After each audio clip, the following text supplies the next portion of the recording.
ভবানী মহিলা ডিগ্রি কলেজের একটি স্টল প্রজেক্ট আমরা দেখতে পাচ্ছি, যে বিদ্যুৎ ছাড়া ঘর ঠান্ডা রাখার উপায়। দেয়ালে যদি এভাবে ছোটো করে বোতল বা অন্য কিছু রাখা যায় তাহলে ঘর ঠান্ডা থাকবে। এবারে দেখছি গাঙ্গপাড়া ডিগ্রি কলেজে আর একটি স্টল দেখতে পাচ্ছেন, যে ধূমপান মানে বিষ পান, গ্যাস নিঃসরণ কমান, জীব পরিবেশ বাঁচান। এটি মসমিল ডিগ্রি কলেজের একটি স্টল। আসলে নবায়নযোগ্য শক্তি সম্পন্ন পরিবেশ বান্ধব যে গ্রাম, সেটি নিয়ে তারা কাজ করছে। অনেক সুন্দর একটি গ্রাম, মডেল গ্রামের মতো।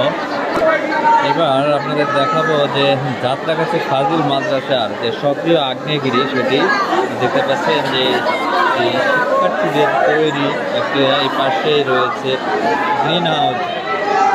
আসলে অনেক সুন্দর একটি তাদের প্রজেক্ট।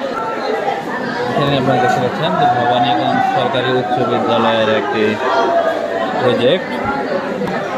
পাশে শাখা উচ্চ বিদ্যালয় তাদের আরেকটি, যেটি নিয়ে তারা এই মডেল ভিলেজ দেখতে পাচ্ছি। পাশে রয়েছে মসমিল উচ্চ বিদ্যালয়ের আরেকটি প্রজেক্ট।